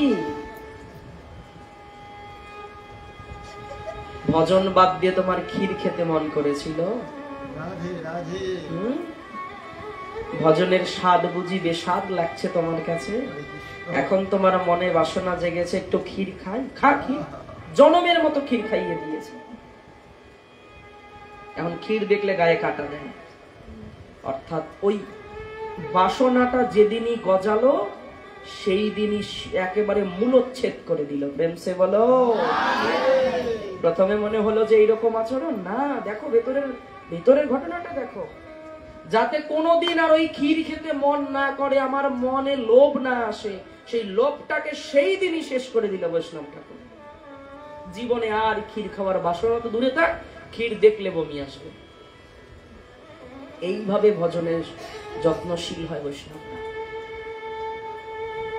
ভোগে আনন্দ? বললেন না, একবার ত্যাগ করে তো দেখো। ভোগেই যদি আনন্দ হয়, ত্যাগটা একবার করেই দেখো। এইবার ওই বৈষ্ণবের এখন ডেইলি ওই সময় হলে মনে পড়ে আজকে রাজার বাড়ি যাই, রাজবাড়িতে যায়, ভোজন করে, মোটা মোটা দক্ষিণা পায়। রাজবাড়ির ভোজন বলে কথা, বৈষ্ণব ভোজন করালে তো দক্ষিণা দিতে হয়। দান তখনই সম্পূর্ণ হয় দক্ষিণা দিলে, দক্ষিণা না দিলে দান সম্পূর্ণ হয় না। এইবার ওই একটা লোভ মনের মধ্যে এসে গেল। ওই রাজবাড়ির অন্ন খেতে খেতে একদিন ওই বৈষ্ণব কি করেছে, রানীমার যে অন্দরমহলে যে ঘরে রানীমা শৃঙ্গার করেন, গহনাগাটি পরিধান করেন, ওই ঘরে গিয়ে কতগুলো গয়না চুরি করে নিয়েছে, নিয়ে রাজবাড়ি থেকে বেরিয়ে গেছে। বেরিয়ে গিয়ে কত দূর যাবার পর ভেতরে কেউ একজন খোঁচা মেরেছে। আরে যে মানুষ পথে পড়ে থাকা একটা টাকা থাকলে সেটা তুলে নেয় না, আমি সেই ব্যক্তি রাজবাড়িতে চুরি করে এলাম, আমার এই মানসিকতা হয়ে গেল। দাঁড়িয়ে পড়লেন। এদিকে কি হলো রাজবাড়িতে? রাজবাড়িতে রাজামশাইকে রানীমা ডাক দিয়েছে, আমার গহনা খুঁজে পাওয়া যাচ্ছে না, সেই সীতাহার, সেই সমস্ত গয়না অলংকার আমি কিছু খুঁজে পাচ্ছি না। বলে তোমার এই অন্দরমহলে বা এই অন্দরমহলে তো সবার প্রবেশ অধিকার নেই, তোমার কি কাউকে সন্দেহ হয়? বলছে আমার একজনকে সন্দেহ হয়। কাকে? বলছে তোমার ওই আনার সাধুকে। ভাই না না না, খবরদার, বৈষ্ণব অপরাধ হবে। রাজা বলছেন খবরদার বলবে না এই কথা, বৈষ্ণব অপরাধ হবে। বলল রাজামশাই একটু ভেবে দেখুন, উনি ছাড়া এই এদিকে আর আনাগোনা কেউ করে না। আচ্ছা আপনার বিশ্বাস হয় না? আপনি ওনাকে একটু পরীক্ষা করে দেখুন না কেন? এই ভাবতে ভাবতে বৈষ্ণব ঠাকুর রাজপ্রাসাদ এসে ঢুকে পড়েছে। এসে রাজামশাইকে বলছেন আমার বড় ভুল হয়ে গেছে। রাজামশাই কি করলো? যত লোকজন ছিল সবাইকে দূরে সরিয়ে দিল, যাও তোমরা চলে যাও, আমি একটু ওনার সঙ্গে একান্তে কথা বলবো। বৈষ্ণব ঠাকুরকে জোরহাত করে, তখনও শ্রদ্ধা আছে, জোরহাত করে নিয়ে আপনি একটু এদিকে আসুন, আপনি কি সত্যি চুরি করেছেন? হ্যাঁ এই দেখো। বলে আপনি চুরি কেন করলেন? প্রয়োজন হলে তো আপনি চেয়ে নিতে পারতেন, এসব তোমার দোষ। ভক্ত বললেন এই সমস্ত রাজা তোমার দোষ। কেন? আমি কি করলাম? আমি তোমায় প্রথম দিনই না করেছিলাম তোমার এই রাজ অন্ন আমি গ্রহণ করব না, তুমি বিষয়ী, তোমার অন্ন আমি গ্রহণ করব না। তোমার এই বিষয়ীর অন্ন খেতে খেতে আমার এই যে মনোবৃত্তি মলিন হয়ে গেছে। প্রেম সে বলো।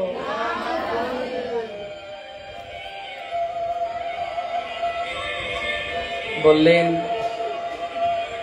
বিষয়ীর অন্ন পেলে হৃদয় মলিন হয়। এই যে ভান্ডারা নিষেধ কেন থাকে জানো? বলে যে পেলাম আর ভান্ডারা খেলাম না, ভান্ডারা খেতে নেই কেন? বললেন কে কোন কামনা নিয়ে এসে ভান্ডারা দিচ্ছে, সেই কামনার পূর্তি তোমাকে করতে হবে। আমরা যে ভক্ত রে দাস, কাশীধামের সেই মুচি ভক্ত রে দাস, তার পূর্বজন্মে বৃত্তান্ত যদি একটু শ্রবণ করি দেখা যাবেন ঠাকুর মহাশয় এইগুলোই বলছেন। তারে মন সদা করো ভয়। শ্রী গুরুদেবের একটা নিয়ম ছিল, বিষয়ীর ঘরের ভিক্ষা তিনি নিতেন না। তো প্রতিদিন ওই ভক্ত রেদাস কি করে ভিক্ষায় যায়, যে গরিব যে ভক্ত তার দুয়ারে যায় নিয়ে আসে। এইবার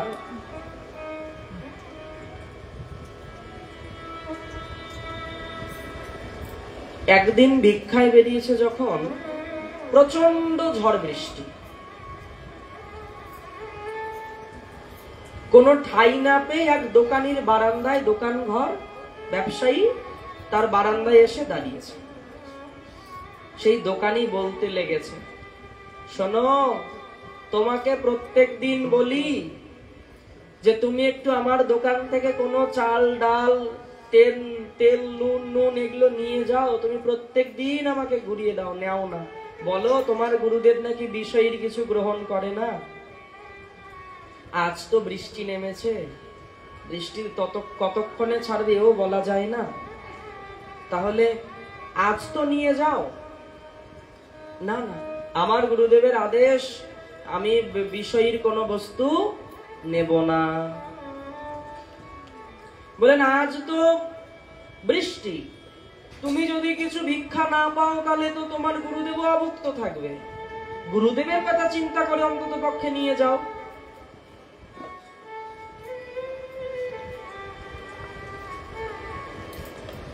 প্রেম সে বলো।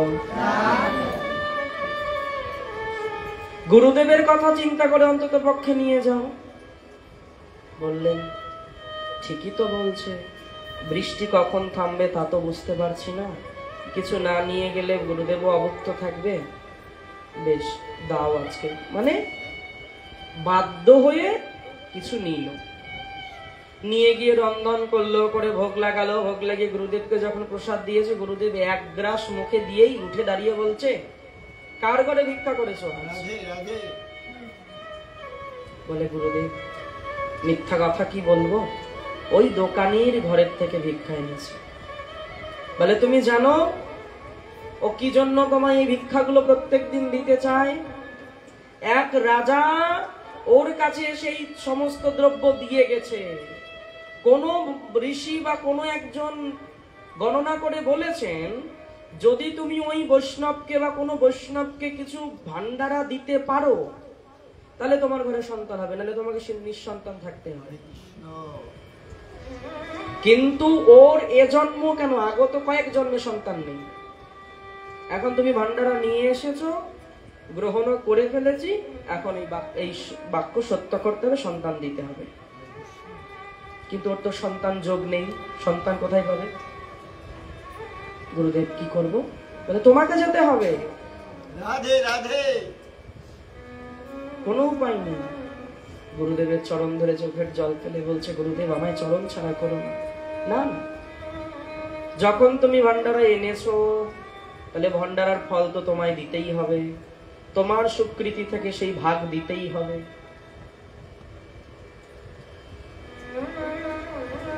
পাঠিয়ে দিল। সেই ভক্ত এসে সেই রাজবাড়িতে জন্ম নিল, কিন্তু পূর্বের স্মৃতি হারায়নি। গুরুদেবের কৃপাতে পূর্ব স্মৃতি ছিল, জন্ম থেকেই বৈরাগ্য, রাজার সন্তান হয়েও, জমিদারের পুত্র হয়েও ছোট থেকেই কৃষ্ণ ভক্ত। বাবা কৃষ্ণ ভক্ত বিদ্বেষী, একমাত্র ছেলে। ও বাবার ওই ধন সম্পদ নিয়ে নিয়ে শুধু বৈষ্ণবদের দান করে। মনে মনে চিন্তা করে, বাবার এই উপার্জিত অর্থ যদি বৈষ্ণব সেবায় না লাগে, কি গতি হবে শেষ? আমি ছেলে হয়ে সেই কর্তব্য করি, বাবা তো করে না। অর্থ দান করে গোপনে গোপনে, বাবা দেখলে দিতে দেয় না। মা বোঝায়, দেখ রে, তোর বাবার এইভাবে দিস না, তোর বাবা জানতে পারলে কিন্তু খুব বিপদ হবে। কে কার কথা শুনে? দিতেই থাকে। অমুক দিন এক বৈষ্ণবকে এটা দিয়ে দিল, অমুক দিন ওই বৈষ্ণবকে দিয়ে দিল, দান করছে, এই করছে, সেই করছে। আছে যখন, বলছে মা, বাবার যখন আছে, বাবা তো জমিদার, দান করলে কখনো ক্ষয় হয়? কোনোদিনও ক্ষয় হয় না। দান করলে তার দ্বিগুণ ঘরে ফিরে আসে। কিন্তু বাবা তো দান ধ্যান পছন্দ করে না, দানের বিরোধী। একটু যখন ছেলে বড় হলো, তখন তো অল্প বয়সে বিয়ে দিত। মনে মনে চিন্তা করছে, একটা বিয়ে দিয়ে দিই, যদি মনটাকে ঘোরানো যায়। যেমনটা রঘুনাথ দাস গোস্বামীর সঙ্গে হয়েছিল। ভেবেছিল রঘুনাথ দাস গোস্বামীকে বিয়ে দিয়ে দিই, তাহলে রঘুনাথ দাস গোস্বামীর মনটা সংসারমুখী হবে। কিন্তু যার মন আগে থেকেই নিতাই চরণে দাস খত লিখিয়েছে, খত দিয়ে দিয়েছে, সে মনকে সংসারে ঘোরানো যায়? এইবার বিয়ে দিল। তা বিয়ে তো দিল, এমনই কর্মফল গুরুদেবের, এমনই করুণা, স্ত্রী তার থেকে এক ধাপ উপর। স্বামী আর কি ভজন করে? স্বামী না করলে স্বামীকে দাব দিয়ে ভজন করায়। স্বামী যদি দান করতে কোনোদিন ভুলে যায়, স্বামীকে আরো খোঁচা দিয়ে দান করায়। ভজনে একটু শীতলতা আসলে ভজন করায়। আরো এক ধাপ উঁচুতে। না, দিয়ে দিলাম যে চিন্তা করে, তার তো ব্যতিক্রম হয়ে গেল।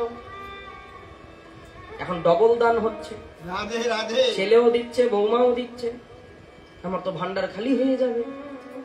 জমিদার মনে মনে ভাবছে। সহ্য করতে না পেরে একমাত্র পুত্র, যাকে এত কষ্ট করে আরাধনা করে পেল, তাকে কি করলো? ত্যায্য পুত্র করে দিল। প্রেম সে বলো।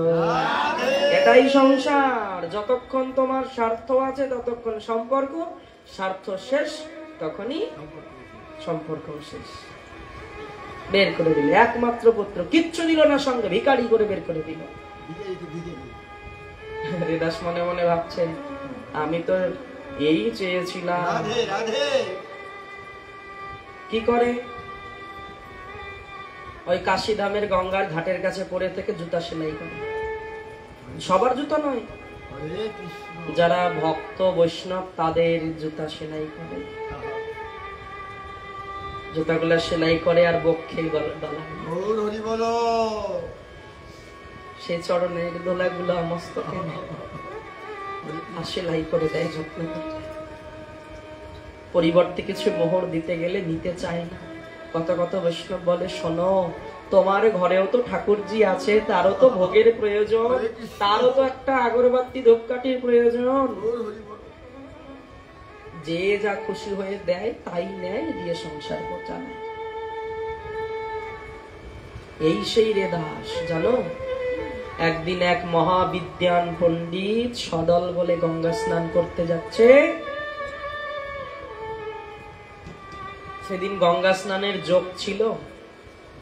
রেদাস দেখছে সবাই খোল করতাল নিয়ে গঙ্গা স্নানে যায়, আর ওই রেদাসের কাছে সবাই পাদুকা রেখে রেখে যায়। রেদাস মনে করে আমি আর গঙ্গা স্নান কি যাব, এই পাদুকা গুলোই আমার গঙ্গা, গৌর হরি বলো। এদেরকে ধরে দিয়ে বসে। এক বিদ্যান পণ্ডিত যখন যাচ্ছে বলছে শোনো না, তোমরা তো সবাই গঙ্গার কাছে যাচ্ছ, আমার তো যাওয়ার সুযোগ হচ্ছে না, তো তোমরা আমার এই দ্রব্যটা, এই একটু ফুল কলা ইত্যাদি এগুলো একটু গঙ্গায় দিয়ে দেবে। রাধে রাধে। মুচি কোথাকার, এত এত ভালো ভালো জিনিস আর তোমার এই তুচ্ছ জিনিস গঙ্গা নেবার জন্য বসে আছে। যখনই সেই পণ্ডিত সেই দ্রব্য নিয়ে গঙ্গায় দিতে যাচ্ছেন, গঙ্গা দেবী সাক্ষাৎ প্রকট হয়ে হাত পেতেছেন। গঙ্গা দেবী হাত পেতে সেই দ্রব্যটা নিল। অবাক হয়ে গেলেন, এত শাস্ত্র, এত জ্ঞান, এত বুদ্ধি, এত মন্ত্র পাঠ করে যা হলো না, ওই মুচি জুতা সেলাই করে পড়ে পড়ে তার জন্য গঙ্গা দেবী প্রকট হলেন। তার নাম যশ প্রচার হয়ে গেল চারিদিকে। এই খবর পৌঁছে গেল কোথায়? রাজার দরবারে। একদল ব্রাহ্মণ গিয়ে রাজামশাইয়ের কান ভাঙাতে আরম্ভ করল। শুনুন রাজামশাই, কি আপনার রাজ্যে অরাজকতা চলছে। কি অরাজকতা? বললেন মুচি হয়ে শালিগ্রামের পূজা করে, মুচি হয়ে ওই নারায়ণ শিলার বাড়িতে পূজা করে, যে নারায়ণ শিলা কেবল ব্রাহ্মণদের পূজার অধিকার। আপনার রাজ্যের ক্ষতি হবে, এই হবে সেই হবে। কিন্তু রাজামশাই মনে মনে রেদাসের সম্বন্ধে জানে, যেহেতু ব্রাহ্মণগণ বলছেন সেই জন্য কথা তার মান্যতা দিয়ে একদিন বললেন, তাহলে বেশ, যদি আপনাদের মনে হয় এ করলে আমার রাজ্যের ক্ষতি হবে, তাহলে রেদাসকে আনা হোক। রেদাসকে ডেকে পাঠালেন রাজামশাই। রেদাস এসে আসলেন রাজ্যে, রাজসভাতে। রাজামশাই বললেন, কি রেদাস, আমি এই ঘটনা শুনছি, তুমি নাকি নারায়ণ শিলার সেবা করো। বলে, হ্যাঁ করি, তিনি আছেন, তিনি আমার সেবা নেন। হ্যাঁ, তোমার সেবা নাই? ব্রাহ্মণগণ বলে উঠলেন। নারায়ণ শিলা কখনো ব্রাহ্মণ ছাড়া পূজা করতে পারে? বললেন, তা হয়তো পারে না, কিন্তু উনি আছে কেন আমার কাছে, চলে যেতে পারে না? রাধে রাধে। যাক, চলে যাক না কেন? তর্ক বেড়েই চলছে। রেদাস তর্ক করছেন না, কিন্তু রেদাস বললেন, শোনো রাজামশাই, যদি ভগবানের মনে হয় আমার কাছ থেকে চলে যাবে তো চলে যাক, আর যদি মনে করে আমার কাছেই থাকবে তো থাকুক। রাজামশাই বললেন, কি করব হে ব্রাহ্মণগণ? বললেন, ওই শালিগ্রাম নিয়ে নেওয়া হোক। বলে, এইভাবে তো নেওয়া যায় না, জোর করে তো ভগবান কারো কাছ থেকে ছিনিয়ে নেওয়া যায় না। এমনি নিয়ে গেল প্রাণ মন্দিরে, যে অন্তর মন্দিরে বসানো থাকে, সেখান থেকে কি ছিনিয়ে নেওয়া যায়? রাজামশাই বললেন, শোনো, তাহলে একটা পরীক্ষা হোক। কি? দেখা যাক ভগবান কার কাছে থাকতে ভালোবাসে। এই রেদাসের কাছেই থাকবে নাকি তোমাদের কাছে আসবে? বেশ, বললেন কি করবে? বলে তোমার শালিগ্রামকে আনা হোক। সুন্দর একটা সিংহাসনের মধ্যে রাজপ্রাসাদে শালিগ্রাম ভগবানকে বসানো হলো। বসিয়ে ব্রাহ্মণগণ বললেন ঠিক আছে, দেখি কার জন্য প্রসন্ন হয় ভগবান, কার সেবাতে। ব্রাহ্মণগণ কি করলেন? তাদের মন্ত্র আরম্ভ শুরু করলেন, বিবিধ প্রকার স্তুতি বন্দনা আরম্ভ করলেন।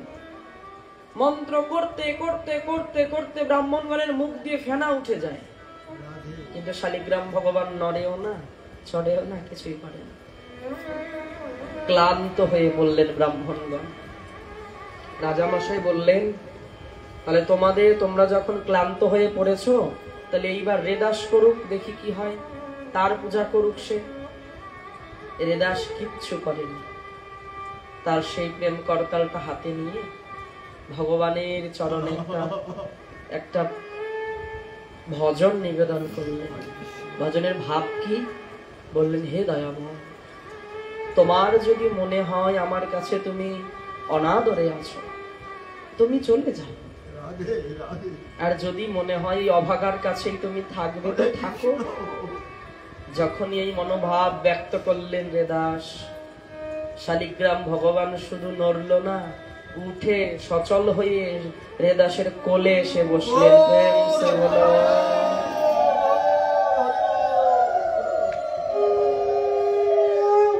ব্রাহ্মণগণ রেদাসের চরণ ধরে বলছে, রেদাস, তুমি মুচি হয়েছ তো কি হয়েছে, তোমায় চিনতে পারিনি, তুমি প্রকৃত ব্রহ্মজ্ঞানী।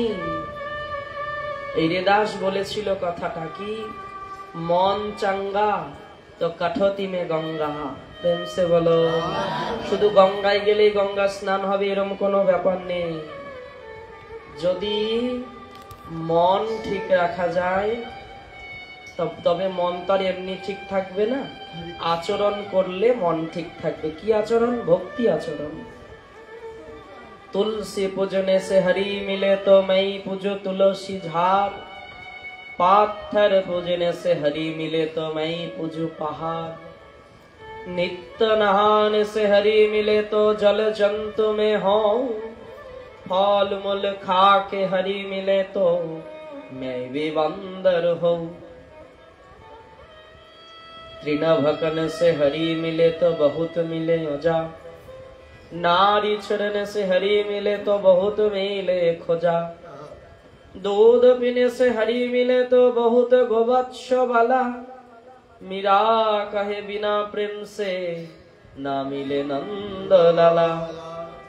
তবে এগুলো কি করতে নিষেধ করলেন? না, শুধু এগুলো করলে হবে না, এগুলো করতে হবে পাশাপাশি প্রেম পাবার লালসা, আকাঙ্ক্ষা, ব্যাকুলতাকেও বাড়াতে হবে। প্রেম সে বলো।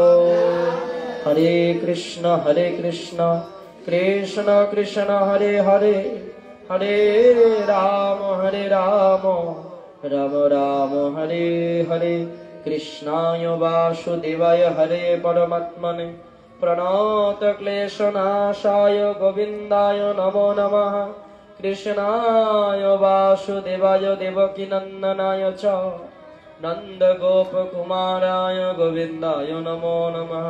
ওম তৎসৎ ওম তৎসৎ ওম তৎসৎ। জয় জয় নিতাই গৌর সীতানাথ প্রেমানন্দে। হরি হরি।